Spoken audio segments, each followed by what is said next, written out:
ولا تموتن إلا وأنتم مسلمون. أما بعد، فإن خير الحديث كتاب الله، وخير الهدي هدي محمد صلى الله عليه وسلم، وشر الأمور محدثاتها، وكل محدثة بدعة، وكل بدعة ضلالة، وكل ضلالة في النار. وقال الله تبارك وتعالى بعد أعوذ بالله من الشيطان الرجيم: قل إن كنتم تحبون الله فاتبعوني يحببكم الله ويغفر لكم ذنوبكم والله غفور رحيم.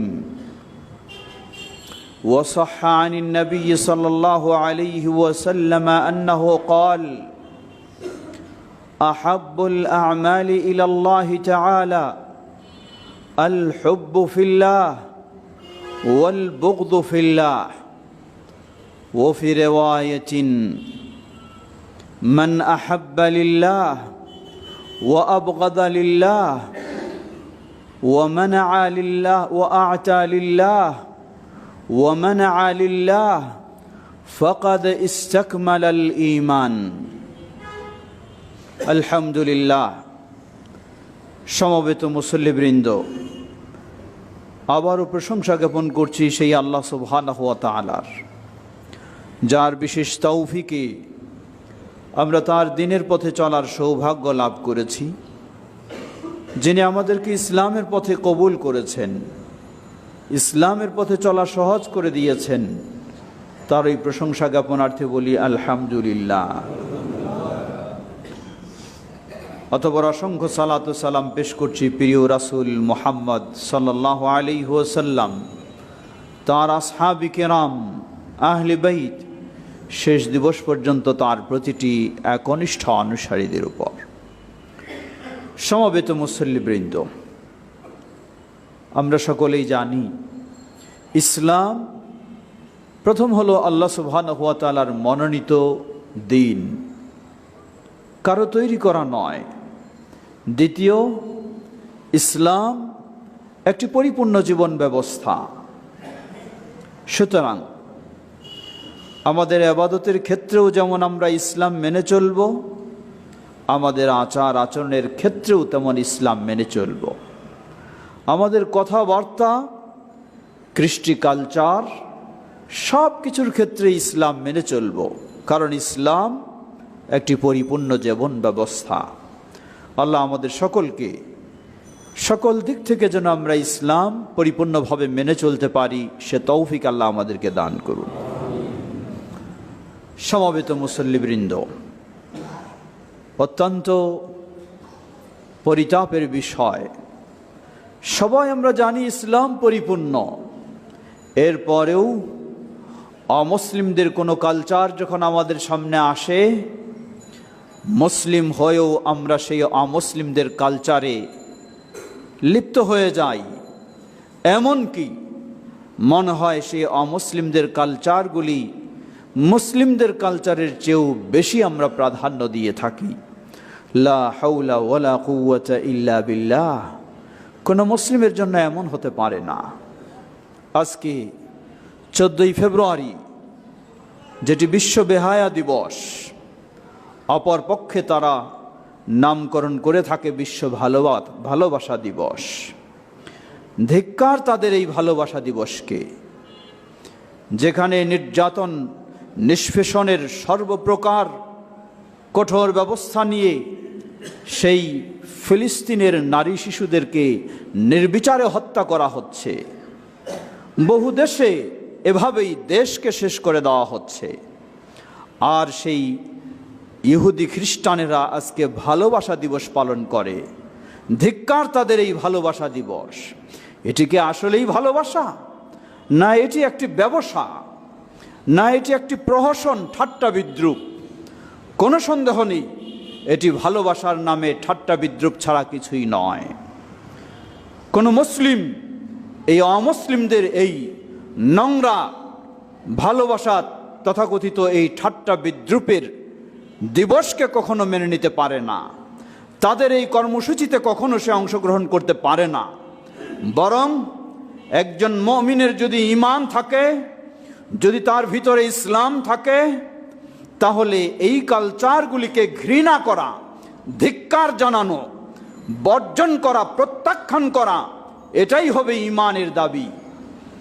আল্লাহ রাসূল সাল্লাল্লাহু আলাইহি ওয়াসাল্লাম বলেন, আহাব্বুল আমালি ইলাল্লাহ, জেনে রাখো আল্লাহর কাছে সবচেয়ে পছন্দনীয় আমল হলো আল হুব্বু ফিল্লাহ ওয়াল বুগযু ফিল্লাহ। একজন মানুষ আরেকজন মানুষকে ভালোবাসবে, সেটি হবে শুধু আল্লাহ সুবহানাহু ওয়া তাআলার উদ্দেশ্যে। ওয়াল বুগযু ফিল্লাহ, আরেকজনকে অপছন্দ করবে, সেটিও হবে শুধু আল্লাহ সুবহানাহু ওয়া তাআলার উদ্দেশ্যে। অন্য সহিহ হাদিসে এসেছে, রাসূলুল্লাহ সাল্লাল্লাহু আলাইহি ওয়াসাল্লাম বলেন, মান আহাব্বা লিল্লাহ ওয়া আবগাদা লিল্লাহ ওয়া আ'তা লিল্লাহ ওয়া মানআ লিল্লাহ ফাকাদ ইসতাকমালাল ঈমান। মান আহাব্বা লিল্লাহ, যে কাউকে ভালোবাসবে শুধু আল্লাহর উদ্দেশ্যে, ওয়া আবগাদা লিল্লাহ, কাউকে খারাপ জানবে শুধু আল্লাহর উদ্দেশ্যে, ওয়া আ'তা লিল্লাহ, কাউকে কিছু দিলে শুধু দেবে আল্লাহর উদ্দেশ্যে, ওয়া মানআ লিল্লাহ, কাউকে বঞ্চিত করলে শুধু বঞ্চিত করবে আল্লাহর সন্তুষ্টির উদ্দেশ্যে। ফাকাদ ইসতাকমালাল ঈমান, এই চারটি বৈশিষ্ট্য কোনো মুমিনের মাঝে যখন আসবে, সেই মুমিনের এই ঈমান পরিপূর্ণতা লাভ করবে। সুবহানাল্লাহ। সমবেত মুসল্লিবৃন্দ, পর্দার আড়ালের মা ও বোনেরা, সেই দৃষ্টিকোণ থেকে ঈমানের বিধান, ঈমানের নিয়ম, ঈমানের কথা, তথাকথিত আজকের এই বিশ্ব বেহায়া দিবস, এই খ্রিস্টানদের ভালোবাসা দিবস, আপনি যদি মুমিন হয়ে থাকেন, আপনি যদি আল্লাহকে ভয় করে থাকেন, আপনি যদি জান্নাতের আশা করে থাকেন, তাহলে এটাকে ঘৃণা করা, এটাকে বর্জন করা, এটাকে প্রত্যাখ্যান করা আপনার এটি ঈমানি দায়িত্ব। কখনো হতে পারে না একদিকে আপনি ঈমানের দাবি করবেন, একদিকে আপনি আল্লাহকে ভালোবাসেন বলে দাবি করবেন, অপরদিকে সেই অমুসলিমদের এই ঠাট্টা বিদ্রুপের ভালোবাসাকে আপনি বরণ করবেন, এটাকে আপনি গ্রহণ করবেন। আপনার স্ত্রীকে ভালোবাসেন, একদিনের জন্য নয়, তাকে ফুল দিয়ে ভালোবাসা আপনি প্রদর্শন করবেন। ইসলামের ভালোবাসা হলো যতদিন আপনি জীবিত রয়েছেন ততদিনের জন্য। ইসলামের ভালোবাসা এই ঠাট্টা বিদ্রুপের ভালোবাসা নয়। আজকে 14ই ফেব্রুয়ারিতে ফুল দিয়ে ভালোবাসা প্রদর্শন করে, পরক্ষণেই আপনার সামনে পিস্তল প্রদর্শন করে আপনাকে হত্যা করার ব্যবস্থা নেয়। এই নোংরা, এই ঠাট্টা বিদ্রুপের ভালোবাসা কখনো মুসলিমদের জন্য হতে পারে না, কখনো এটি ইসলামের কালচার হতে পারে না। ইসলামের কালচার হলো আপনি আরেকজন মুসলিমকে ভালোবাসবেন সেই আল্লাহকে সন্তুষ্ট করার জন্য। যতদিন তার ভিতরে ঈমান রয়েছে, আপনার ভিতরে ঈমান রয়েছে, ততদিন আপনি তাকে ভালোবাসবেন। সেটি শুধু 365 দিনেই নয়, আপনার গোটা জীবনে। এজন্যই আল্লাহ রাসূল সাল্লাল্লাহু আলাইহি ওয়াসাল্লাম বললেন, কিয়ামতের কঠিন বিভীষিকাময় দিন, যেই দিনে মানুষের মাথার সন্নিকটে এসে যাবে সূর্য, মানুষ সেই ঘামের মাঝে সাঁতরাতে থাকবে, এমনই ভয়াবহ পরিস্থিতিতে 7 শ্রেণীর স্থান হবে আল্লাহ রাব্বুল আলামিনের আরশের ছায়াতলে। সেই 7 শ্রেণীর মাঝে এক শ্রেণী হলো রাজুলানি তাহাব্বা ফিল্লাহ ইজতামা আলাইহি আও তাফাররাকা, এমন দুজন ব্যক্তি, যেই দুজন ব্যক্তি একজন আরেকজনকে ভালোবাসবে শুধু আল্লাহর সন্তুষ্টি অর্জনের জন্য, শুধু আল্লাহকে খুশি করার জন্য। চাই তারা এক জায়গায় থাকুক অথবা তারা ভিন্ন ভিন্ন জায়গায় থাকুক, কিন্তু একে অপরের প্রতি ভালোবাসা, একে অপরের প্রতি আন্তরিকতা, একে অপরের প্রতি শ্রদ্ধা সম্মান সবটুকুই হবে আল্লাহকে খুশি করার জন্য। নবী সাল্লাল্লাহু আলাইহি ওয়াসাল্লাম বললেন, এমন ব্যক্তিদেরকে আল্লাহ সুবহানাহু ওয়া তাআলা কিয়ামতের কঠিন বিভীষিকাময় দিনে আল্লাহর আরশের ছায়াতলে স্থান দান করবেন। সুবহানাল্লাহ। আসুন আজকে আমরা সেই ইসলামের ভালোবাসাকে চর্চা করি, সেই ইসলামের ভালোবাসাকে বৃদ্ধি করি, যেই ভালোবাসা আল্লাহর সন্তুষ্টি অর্জনের উদ্দেশ্যে একজন মুমিন আরেকজন মুমিনকে ভালোবাসবে, একজন স্বামী তার স্ত্রীকে ভালোবাসবে, একজন বাবা তার সন্তানকে ভালোবাসবে, মা তার সন্তানকে ভালোবাসবে, সন্তান তার বাবা মাকে ভালোবাসবে, প্রতিবেশী তার প্রতিবেশীকে ভালোবাসবে। কোনো ভেদাভেদ নেই, কোনো পার্থক্য নেই। পার্থক্য শুধু হলো ঈমানের। উভয়ের মাঝে যার যতটুকু ঈমান রয়েছে সেই পরিমাণেই একে অপরকে ভালোবাসবে। এই ভালোবাসাই আল্লাহ সুবহানাহু ওয়া তাআলা কিয়ামতের কঠিন দিনে, ভয়াবহ দিনে আপনাকে আহ্বান জানাবে। আল্লাহ বলবেন, কোথায় আজকে তারা যারা আমার উদ্দেশ্যে একে অপরকে ভালোবেসেছে? আমি আজকে তাদেরকে পুরস্কৃত করব। সুবহানাল্লাহ। আসুন সেই নোংরা ভালোবাসাকে বর্জন করে আমরা ইসলামী ভালোবাসা, সেই আলোকে নিজেদের জীবনকে আরো সুন্দর করার চেষ্টা করি, নিজেদের জীবনকে আরো আলোকিত করার চেষ্টা করি। আল্লাহ আমাদের সকলকে সে তৌফিক দান করুন।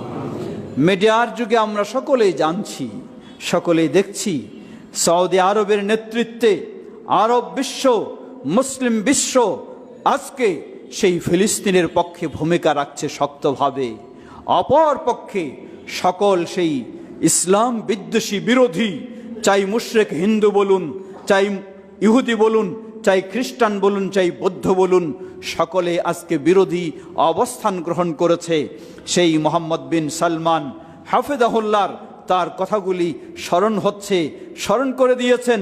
নবী সাল্লাল্লাহু আলাইহি ওয়াসাল্লামের যুগে যেমন আবু জাহালের পরিণতি ভয়াবহ হয়েছে, আবু লাহাবের পরিণতি ভয়াবহ হয়েছে, এ যুগেও সেই আবু জাহাল, আবু লাহাবের অনুসারীদের পরিণতি যেন ভয়াবহ হয়, মুসলিমদের পরিণতি যেন সফল হয়। আল্লাহ সে তৌফিক দান করুন। আল্লাহ সেই ফিলিস্তিনবাসী সহ নির্যাতিত মাজলুম মুসলিমদেরকে ইসলামের উপর অটল থাকার তৌফিক দান করুন। সর্বত্র সর্বসময়ে মুসলিমদের আল্লাহ বিজয় দান করুন। মুসলিমদেরকে ঈমানের প্রতি ফিরে আসার তৌফিক দান করুন। মুসলিমদেরকে কোরআন ও সুন্নাহর উপর অটল থাকার, অবিচল থাকার তৌফিক দান করুন। ইসলাম বিদ্বেষী বিরোধী সেই সন্ত্রাসীদেরকে যেখানেই থাকুক না কেন, যতই শক্তিশালী হোক না কেন, আল্লাহ তাদের ষড়যন্ত্রে আল্লাহ তাদেরকে ধ্বংস করে দিন। ও আখির দাওয়ানা আনিল হামদুলিল্লাহি রাব্বিল আলামিন।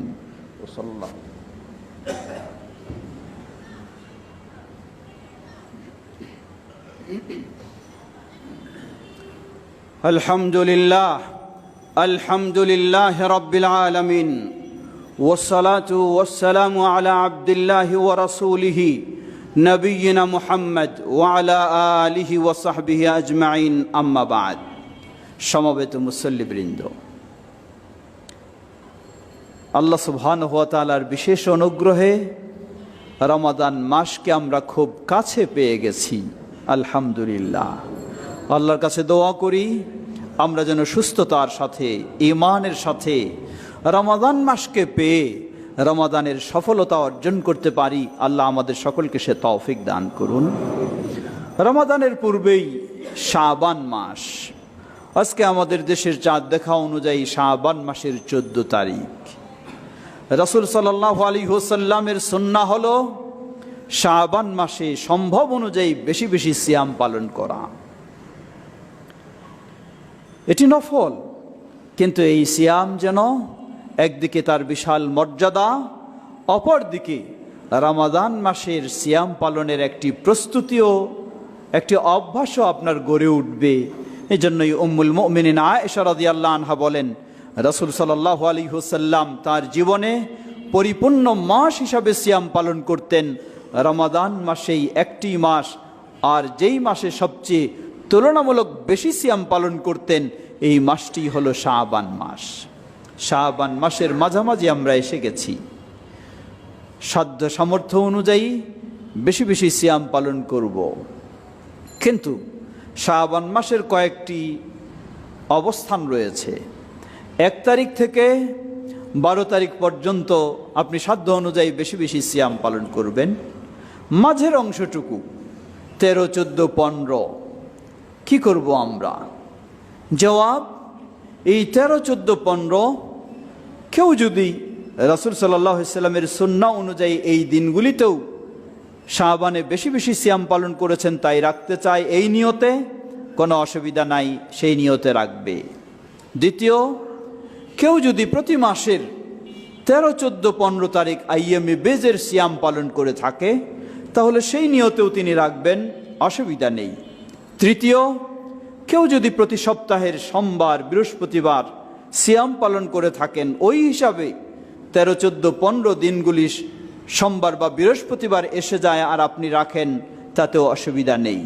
চতুর্থ, কেউ যদি শবে বরাতের নিয়তে রাখতে চায় তাহলে রাখা বৈধ নয়, তাহলে রাখা জায়েজ নেই। নবী সাল্লাল্লাহু আলাইহি ওয়াসাল্লাম, সাহাবায়ে কেরাম শবে বরাতকে কেন্দ্র করে বিশেষ কোনো ইবাদত করেননি, না সিয়াম পালন, না রাত্রে জাগরণ ও সালাত আদায়, কোনোটি রাসূল সাল্লাল্লাহু আলাইহি ওয়াসাল্লাম থেকে সহিভাবে প্রমাণিত নয়। সুতরাং রাসূল সাল্লাল্লাহু আলাইহি ওয়াসাল্লামের অনুসরণে আপনাকে অবশ্যই শাবানে যেমন সাধ্যপক্ষে বেশি বেশি সিয়াম পালনের চেষ্টা করবেন, নফল ইবাদত হিসাবে পারলে আলহামদুলিল্লাহ, না পারলে কোনো অসুবিধা নেই। কিন্তু এই 14, 15 শবে বরাতের নিয়তে যদি আপনি সিয়াম পালন করতে যান, রাসূলুল্লাহ সাল্লাল্লাহু আলাইহি ওয়াসাল্লাম বলেন, মান আমিলা আমালান লাইসা ফিহি আমরুনা ফাহুয়া রাদ। যে ব্যক্তি এমন কোন আমল করবে যেই আমলের ক্ষেত্রে আমাদের কোনো নিয়ম নির্দেশনা নেই, অনুমতি নেই, ফাহুয়া রাদ্দুন, সেটি প্রত্যাখ্যানযোগ্য, কখনো আল্লাহর কাছে গ্রহণযোগ্য হবে না। দ্বিতীয়, শুধু গ্রহণযোগ্য হবে না এমনটি নয়, হয়তো বলবেন সবাই রাখছে আমিও রাখলাম, কবুল না হলে নাই হলো, ভালো তো কাজ করলাম। জবাব, আল্লাহ রাসূল সাল্লাল্লাহু আলাইহি ওয়াসাল্লাম আবার বললেন, শাররুল উমুরি মুহদাসাতুহা ওয়া কুল্লু মুহদাসাতিন বিদআহ ওয়া কুল্লু বিদআতিন দালালাহ ওয়া কুল্লু দালালাতিন ফিন্নার। প্রতিটি নতুন আবিষ্কৃত ইবাদতই হলো নিকৃষ্ট, আর ইসলামের নামে নতুন আবিষ্কৃত ইবাদত সেটি হলো বেদাত। বেদাত তা কখনো হেদায়েত নয়, সেটি হলো পথভ্রষ্টতা, গুমরাহি, আর এই গুমরাহি আপনাকে নিয়ে যাবে জাহান্নামের দিকে। অতএব এই 14, 15 তারিখে কেউ যদি শবে বরাতের নিয়তে সিয়াম পালন করে, যা রাসূল সাল্লাল্লাহু আলাইহি ওয়াসাল্লাম করেননি, সাহাবায়ে কেরাম করেননি, সহিভাবে কোনো প্রমাণও নেই করার, সুতরাং এটি অবশ্যই বেদাত হবে। এ কারণে আপনি অবশ্যই গোমরাহি এবং গুনাহগার ও জাহান্নামের পথের দিকেই আপনি অগ্রসর হবেন। তাই আপনাকে অবশ্যই বর্জন করতে হবে।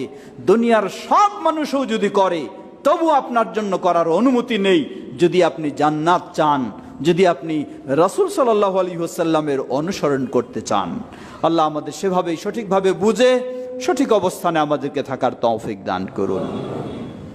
বিশেষ করে শবে বরাতকে কেন্দ্র করে আজকে বহু মসজিদে আলোকসজ্জা হয়, নিশ্চয়ই এটি নিষিদ্ধ কাজ, এটি অপব্যয়, এটি অগ্নি পূজারীদের সাথে সাদৃশ্য হয়ে যায়। অতএব এই ধরনের মসজিদে হোক, কবরস্থানে হোক, আর যেখানে আলোকসজ্জা হোক, সম্পূর্ণটা হারাম, অবশ্যই বর্জনীয়। তৃতীয়, এই শবে বরাতকে কেন্দ্র করে কিছু দুষ্ট খারাপ ছেলেপেলেরা তারা কি করে থাকে, বিভিন্ন রকমের আতশবাজি, বিভিন্ন পটকা ফুটানো ইত্যাদি কর্মকাণ্ড করে থাকে। এটি অবশ্যই জঘন্য অপরাধ। সুতরাং সকলকে অবশ্যই সচেতন হতে হবে। আপনার সন্তান যেমন ইবাদতের নাম দিয়ে বেদাতেও লিপ্ত না হয়, আপনার সন্তান তেমনিভাবে এই কুসংস্কারে, নোংরা কাজেও সে লিপ্ত হবে না, সে আল্লাহর সন্তুষ্টির পথেই থাকবে। এমনটি আমাদের প্রতিটি অভিভাবকের দায়িত্ব, সেই ক্ষেত্রে সচেতন হওয়া এবং খোঁজখবর রাখা। আল্লাহ আমাদের সকলকে ভালো কাজ করার তৌফিক দান করুন, খারাপ থেকে বিরত থাকার তৌফিক দান করুন, অন্যকেও খারাপ থেকে বিরত রাখার তৌফিক দান করুন। সমবেত মুসল্লিবৃন্দ, শাবান মাস অর্ধশেষ, এ মর্মে একটি হাদিস এসেছে। আল্লাহ রাসূল সাল্লাল্লাহু আলাইহি ওয়াসাল্লাম বলেন, ইদান তাসাফা শাবান ফালা তাসুমু। শাবান যখন মাঝামাঝি হবে তোমরা আর সিয়াম পালন করো না। এই হাদিসটি মূলত সাজ। সুতরাং কেউ যদি অর্ধ পার হওয়ার পরেও শেষ দশকেও শাবান মাসে সিয়াম পালন করতে চায়, আমরা বলবো রাসূল সাল্লাল্লাহু আলাইহি ওয়াসাল্লাম এই মাসে বেশি বেশি পালন করতেন, সেই আলোকে আপনার জন্য অনুমতি রয়েছে, অসুবিধা নেই। কিন্তু শাবানের শেষ পর্যায়ে রমাদানের চাঁদ দেখার একদিন বা দুদিন আগে, শাবান মাসের 28 বা 29 তারিখ, অন্য সহিহ হাদিসে এসেছে আল্লাহ রাসূল সাল্লাল্লাহু আলাইহি ওয়াসাল্লাম বলেন, লা ইয়াতাকাদ্দামান্না আহাদুকুম বিসিয়ামি ইয়াউমিন ওয়ালা ইয়াউমাইনি ক্বাবলা রমাদান আও কামা ক্বালা নবী সাল্লাল্লাহু আলাইহি ওয়াসাল্লাম, তোমাদের কেউ যেন রমাদানের আগে একদিন অথবা দুদিন সিয়াম পালন না করে, কঠিনভাবে নিষেধ করেছেন। ইল্লা মান কানা ইয়াসুমু ফালইয়াসুমহু আও কামা ক্বালা নবী সাল্লাল্লাহু আলাইহি ওয়াসাল্লাম, তবে কেউ যদি সাধারণ নিয়মে করে থাকে তার অনুমতি রয়েছে। অর্থাৎ আপনি প্রতি সপ্তাহে সোমবার এবং বৃহস্পতিবার সিয়াম পালন করেন, শাবান মাসের 28-29 তারিখ হয়তো সোমবার বা বৃহস্পতিবার এসে গেছে, তাহলে আপনি ওই নিয়মে করতে পারবেন, আপনার জন্য অসুবিধা নেই, বাধা নেই। কিন্তু যিনি এই ধরনের নিয়মিত কোনো সিয়াম পালন করেন না, তিনি যদি মনে করেন রমজানের একদিন দুদিন আগে আমি করব ভালো কাজ, তাহলে এটি তার জন্য জায়েজ নেই, বৈধ নয়। এটি নবী সাল্লাল্লাহু আলাইহি ওয়াসাল্লাম শক্তভাবে নিষিদ্ধ করেছেন। আসুন আমরা রাসূলুল্লাহ সাল্লাল্লাহু আলাইহি ওয়াসাল্লামের সুন্নাহ অনুযায়ী এই শাবান মাসকে অতিবাহিত করার চেষ্টা করি। আল্লাহ আমাদের সকলকে সে তৌফিক দান করুন। সেই সাথে আসছে রমাদান মাস। রমাদান মাসকে কেন্দ্র করে আপনারও কিছু প্রস্তুতির বিষয় রয়েছে। জীবনের সেরা সুযোগ রমাদান মাস, যেই মাসটি হলো বরকতের বিশেষ মাস, যেই মাসটি রহমতের বিশেষ মাস, যেই মাসটি মাগফিরাতের বিশেষ মাস, যেই মাসটি আল্লাহর নৈকট্য অর্জনের একটি বিশেষ সুযোগ। সুতরাং সেই মাসের কাছাকাছি আমরা এসে গেছি। আল্লাহর কাছে বেশি বেশি দোয়া করা, যেন আমরা সুস্থতার সাথে ঈমানের সাথে সেই মাসটির শরীয়তসম্মত ইবাদতগুলি করতে পারি। আল্লাহর কাছে প্রথম কাজ হবে আমাদের বেশি বেশি দোয়া করা। দ্বিতীয় কাজ হবে মানসিকভাবে প্রস্তুতি গ্রহণ করা। মানসিকভাবে প্রস্তুতি শুধু মানসিক নয়, বিভিন্ন ব্যস্ততার ক্ষেত্রে আপনার প্রস্তুতি গ্রহণ করা। আপনি পৃথিবীতে যতদিন বেঁচে আছেন আপনার ব্যস্ততা থাকবেই, এটাই স্বাভাবিক। হাত্তা যুরতুমুল মাকাবির, যতক্ষণ না আপনি কবরে না যান ততক্ষণ পর্যন্ত আপনার ব্যস্ততা আপনাকে ছাড়বে না, থাকবেই ব্যস্ততা। সুতরাং রমাদান মাসেও আপনার ব্যস্ততা থাকবে। সিয়াম পালনের মতো আপনার অবসরের সুযোগ নেই, তারাবির সালাত আদায়ের মতো সুযোগ নেই, বেশি তেলাওয়াতের মতো সুযোগ নেই, ভালো কাজ করার মতো সুযোগ নেই। কেন আপনি এত ব্যস্ত? আল্লাহ সুবহানাহু ওয়া তাআলা আপনাকে যদি বিছানায় ফেলে রাখেন তাহলে তো আপনার সব ব্যস্ততা শেষ, কোনো কাজেই আপনি পারবেন না। সুতরাং আসুন ব্যস্ততাটাকে একটু গুছিয়ে নেওয়ার চেষ্টা করুন, একটু কমিয়ে নেওয়ার চেষ্টা করুন, যাতে রমাদানে আপনি একটু বেশি অবসর সময় নিতে পারেন, বেশি ইবাদত করতে পারেন। রমাদানটাকে আবার বেশি খাওয়া দাওয়ার উৎসব হিসাবে গ্রহণ না করা। রমাদান আসছে, বিশেষ করে পুরান ঢাকার তো ঐতিহ্য রয়েছেই, কমপক্ষে 20-30 আইটেম না হলে ইফতার মজাদার হয় না। না, এত ব্যস্ত কেন হবেন আপনি? আপনার পরিবারের মানুষকে এত ব্যস্ত করবেন কেন? আপনি যেমন ইবাদতের জন্য ফ্রি হতে চান, আপনার পরিবারের সদস্যদেরও তো ইবাদতের জন্য তাদেরকেও ফ্রি হওয়ার সুযোগ করে দিন। তাদেরকে সারাদিন রান্না বান্না আর ইফতারি নাস্তা নিয়ে একেবারে ব্যস্ত করে তুলবেন। কোনো সন্দেহ নেই তারা ভালো ইফতারের আয়োজন করবে, এটাও সওয়াবের কাজ ঠিকই, কিন্তু খাওয়া দাওয়া ফুর্তি করা দিয়েই তো বড় ইবাদত নয়। তাদেরকেও কোরআন তেলাওয়াতের সুযোগ করে দিন, তাদেরকেও নির্জনে আল্লাহর বিশেষ করে জিকির আজকার তাসবিহ তাহলিল ভালো ইবাদত করার সুযোগ করে দিন। ঠিক একইভাবে আপনি আল্লাহ সুবহানাহু ওয়া তাআলা আপনার অধীনে অনেক ব্যক্তিকে রেখেছেন যারা আপনার অধীনে কর্ম করে, আপনার ফ্যাক্টরিতে কাজ করে, আপনার কোম্পানিতে কাজ করে। রমাদান মাস উপলক্ষে তাদের প্রতিও আপনি একটু সদয় হন। তাদের কঠোর পরিশ্রমের কারণে তারা রমাদানের সিয়াম পালন করতে পারে না। বলা হয় কেন করো নাই? বলে ভাই 8 ঘন্টা 12 ঘন্টা 14 ঘন্টা ডিউটি করতে হয়, কিভাবে আপনি সিয়াম পালন করব? মুখ শুকিয়ে যায়, গলা বন্ধ হয়ে যায়, কথা বন্ধ হয়ে যায়, পারি না। আল্লাহু আকবার।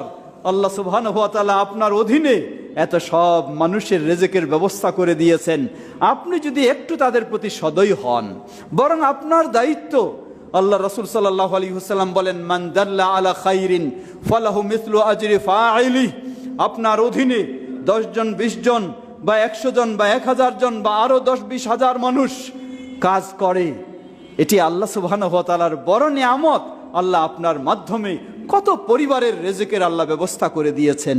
আল্লাহর শুকরিয়া আদায় করুন এবং আপনি তাদেরকেও রমাদান মাসে একটু সহজ করে দিন, তাদের ডিউটিটাকে একটু হালকা করে দিন, তাদেরকে উদ্বুদ্ধ করুন যে তোমরা অবশ্যই সিয়াম পালন করবা, প্রয়োজনে আমি তোমাদের কাজটাকে একটু হালকা করে দিব। আপনি হয়তো ভাবছেন তাদের কাজ একটু কমাই দিলে আমার ব্যবসা নষ্ট হয়ে যাবে, আমার যেই ধরনের টার্গেট সেই টার্গেটে পৌঁছতে পারবো না। আপনি কি জানেন সব তো টার্গেট আল্লাহ সুবহানাহু ওয়া তাআলার হাতে। আল্লাহ ইচ্ছা করলে আপনার টার্গেট কর্মচারী ছাড়াই পূরণ করে দিতে পারেন, আবার আল্লাহ ইচ্ছা করলে আপনি দ্বিগুণ শ্রমিক নিয়োগ দিলেও আল্লাহ আপনার টার্গেট পূরণ করে দেবেন না, আপনাকে আরও পিছনের দিকে ফেলে দেবেন। সুতরাং সেই আল্লাহর উপর ভরসা করুন, সেই আল্লাহর সাহায্য চান। রমাদান উপলক্ষে আপনার অধীনস্থ কর্মচারীদেরকে উদ্বুদ্ধ করুন, তারাও যেন সালাত আদায় করে সব সময়, বিশেষ করে রমাদানে তারা যদি সিয়াম পালন করার সুযোগ পায় আপনি তাদেরকে সহযোগিতা দেন। আল্লাহ রাসূল সাল্লাল্লাহু আলাইহি ওয়াসাল্লাম বললেন, যে ব্যক্তি মানুষকে ভালো কাজের দিকে পথ দেখাবে, নির্দেশনা দেবে, উদ্বুদ্ধ করবে, তাহলে এর বিনিময়ে ওই ভালো কাজ করে যেই সওয়াব পাবে আল্লাহ আপনাকেও সমান সওয়াব দান করবেন। সুবহানাল্লাহ। আপনি কি ভেবে দেখেছেন আপনার অধীনে 1000 মানুষ কাজ করে, এর মানে এই 1000 মানুষকে যদি আপনি সিয়াম পালনের সুযোগ করে দেন, তাদের জন্য জিনিসটা হালকা করে দেন, তাহলে প্রতিদিন আপনি 1000 মানুষের সিয়ামের আপনি সওয়াব লাভ করবেন। সুবহানাল্লাহ, কি বিশাল আপনাকে আল্লাহ প্রতিদান দেবেন। সুতরাং যাদের অধীনে এই ধরনের মানুষ রয়েছে তাদেরকে একটু হালকা করে দিয়ে রমাদানের সিয়াম, রমাদানের ইবাদত করার সুযোগ তাদেরকে করে দিন। অপরপক্ষে অনেক হয়তো অসহায় দরিদ্র মানুষ রয়েছেন যারা মনে করেন হয়তো রিক্সা চালায়, ভ্যান চালায়, তাকে রুজির নির্বাহ করতে হয় অথবা দিন মজুর করে। তিনি বলবেন যে আমি প্রতিদিন এই পরিশ্রমের পরে কিভাবে আমি পারবো? জবাব, কোনো সন্দেহ নেই, আপনার রিজিকের মালিকও তো সেই আল্লাহ সুবহানাহু ওয়া তাআলা। আপনি সেই আল্লাহর উপর ভরসা করুন, আপনি আগে থেকে প্রস্তুতি নিন, রমাদান মাসের জন্য কিছু সঞ্চয় করে রাখুন, যাতে রমাদান মাসে প্রয়োজনে অর্ধবেলা আপনি রিক্সা চালাবেন, অর্ধবেলা আপনি ভ্যান চালাবেন, যাতে সুন্দরভাবে আপনি সিয়াম পালন করতে পারেন, তাহলে আপনার জন্যও সম্ভব হবে। আসুন আমরা রমাদানকে সেভাবেই রমাদানের জন্য প্রস্তুতি গ্রহণ করি, বিশেষ করে পারিবারিকভাবে আমাদের সন্তানদেরকেও আমরা সেইভাবে উদ্বুদ্ধ করব। আল্লাহ রাসূল সাল্লাল্লাহু আলাইহি ওয়াসাল্লাম কি শিক্ষা দিয়েছেন, সাহাবায়ে কেরাম কিভাবে গড়ে তুলেছিলেন তাদের সন্তানদেরকে লক্ষ্য করুন। আজকে আমাদের ছেলে মেয়েরা যাদের হয়তো এইচএসসি পরীক্ষা, এসএসসি পরীক্ষা, আমরা আমাদের ছেলে মেয়েদেরকে বলি তোমার পরীক্ষা রয়েছে, ভালো রেজাল্ট করতে হবে, তুমি রোজা রাখো না, তুমি সালাতে যেও না। আল্লাহু আকবার। একজন মুসলিম বাবা হয়ে, একজন মুসলিম মা হয়ে সন্তানকে আপনি কিভাবে একটা ফরজ বিষয় থেকে বিরত রাখতে পারেন? আপনি কি ভেবেছেন প্রতিদিন বছরের পর বছর আপনার সন্তানকে প্রস্তুতি নেওয়ালেন রোজা বাদ, সিয়াম বাদ দিয়ে, সালাত বাদ দিয়ে, কিন্তু আল্লাহ রাব্বুল আলামিন যদি পরীক্ষার দিনে তাকে বিছানায় অসুস্থ করে রাখেন, কোথায় আপনার প্রস্তুতি, কোথায় আপনার চিন্তা? সব তো শেষ হয়ে যাবে। সুতরাং আল্লাহর উপর ভরসা করুন। দুনিয়ার এই পরীক্ষাটাই বড় পরীক্ষা নয়, আল্লাহর পরীক্ষাই হলো বড় পরীক্ষা, আখিরাতের পরীক্ষাই হলো বড় পরীক্ষা, আখিরাতের সফলতাই হলো বড় সফলতা। লক্ষ্য করুন, একজন মহিলা সাহাবী বলছেন, হাদিসটি সহিহুল বুখারীর, প্রথম হিজরিতে যখন আশুরায়ে মুহররমের সিয়াম পালনের নির্দেশ দেওয়া হলো, সেই মহিলা সাহাবী বলছেন, নির্দেশ পেয়ে আমরা সিয়াম পালন করলাম, কিন্তু আমাদের ছোট বাচ্চা যাদের জন্য এখনো সিয়াম ফরজ হয়নি, ছোট বাচ্চা, আমরা তাদেরকে কি করতাম? আমরা তাদেরকেও আমাদের সাথে সিয়াম শুরু করাতাম, রোজা শুরু করাতাম। ছোট্ট বাচ্চা একটু পরেই খিদা পেয়ে মায়ের কাছে এসে খাওয়া চাইতো। মহিলা সাহাবী বলছেন, আমরা যে সময় খাওয়া চাইতো তাদের হাতে আমরা কিছু খেলনা তুলে দিতাম, খেলনা দিয়ে তারা খেলনা পেয়ে আবার খাওয়ার কথা ভুলে যেত। এভাবে আমরা তাদেরকে ইফতার পর্যন্ত নিয়ে যেতাম, তারপর তাদের সামনে আমরা খাওয়া তুলে দিতাম। সুবহানাল্লাহ, এটাই ছিল তাদের প্রস্তুতি। এভাবেই তারা সন্তানদেরকে গড়ে তুলেছেন। তাই সাহাবায়ে কেরাম তারা যেমন ছিলেন, আদর্শ শ্রেষ্ঠ, তাদের সন্তানেরা তেমন হয়েছে। আজকে আমরা যখন মুসলিম বাবা মার দায়িত্ব হলো, আমাদের ছেলেমেয়েরা যুবক যুবতী হয়ে গেছে, তবু তাদেরকে আমরা মনে করি কষ্ট হবে, সিয়াম পালন করা যাবে না, এই করা যাবে না, সেই করা যাবে না। এটি তো কোনো মুসলিমের কথা হতে পারে না। আসুন আমরাও যদি আমাদের সন্তানদেরকে ছোট থেকে সেভাবে প্রশিক্ষণ, যার প্রাপ্তবয়স্ক নয় তার উপর সিয়াম ইসলাম ফরজ করে দেয়নি, কিন্তু প্রশিক্ষণমূলক আপনি মাঝে মাঝে তাকে অভ্যাস করার জন্য চেষ্টা নিন, তাহলে দেখবেন সেই সন্তানই হবে আদর্শ সন্তান। সে যেমন আল্লাহর আনুগত্য করবে, তেমন বাবা মারও সে আনুগত্য করবে ইনশাআল্লাহ। যদি সন্তান অবাধ্য হয় আল্লাহর, অবশ্যই এই সন্তান অবাধ্য হবে বাবা মার। অতএব আসুন আল্লাহর বাধ্য, আল্লাহর আনুগত্যশীল আমরা হব, আমাদের সন্তানদেরকেও সেভাবে গড়ে তুলব। রমাদান মাসকে যেন সেভাবে আমরা কাজে লাগাতে পারি, আল্লাহ আমাদের সকলকে সে তৌফিক দান করুন। সমবেত মুসল্লিবৃন্দ, গত 7 এবং 8 তারিখ দুদিন ব্যাপী বাংলাদেশ জমিয়ত আহলে হাদিসের সেই আন্তর্জাতিক মহাসম্মেলন আল্লাহ সুবহানাহু ওয়া তাআলার বিশেষ তৌফিকে অত্যন্ত সুষ্ঠু সুন্দরভাবে সম্পন্ন হয়েছে। এতে আপনারা স্বতঃস্ফূর্তভাবে উপস্থিত হয়েছেন, বিভিন্নভাবে আপনারা সহযোগিতা দিয়েছেন। আমাদের শ্রদ্ধাভাজন আলহাজ আওলাদ হোসেন সাহেবের নেতৃত্বে আপনারা সকলেই প্রশংসনীয় ভূমিকা রেখেছেন। জানাচ্ছি সবাইকে কৃতজ্ঞতা, দোয়া করছি আল্লাহ আমাদের সকলের এই অবদানকে কবুল করে নিন। আমরা যেন এভাবে দাওয়াতি কাজে তাওহীদ সুন্নাহর পথে আরও অগ্রসর হতে পারি, ঐক্যবদ্ধ হয়ে কাজ করে যেতে পারি। আল্লাহ আমাদের সকলকে সে তৌফিক দান করুন। ইবাদাল্লাহ রাহিমাকুমুল্লাহ, আল্লাহুম্মা সাল্লি আলা মুহাম্মদ ওয়া আলা আলি মুহাম্মদ কামা সাল্লাইতা আলা ইব্রাহিম ওয়া আলা আলি ইব্রাহিম ইন্নাকা হামিদুম মাজিদ। আল্লাহুম্মা বারিক আলা মুহাম্মদ ওয়া আলা আলি মুহাম্মদ কামা বারাকতা আলা ইব্রাহিম ওয়া আলা আলি ইব্রাহিম ইন্নাকা হামিদুম মাজিদ।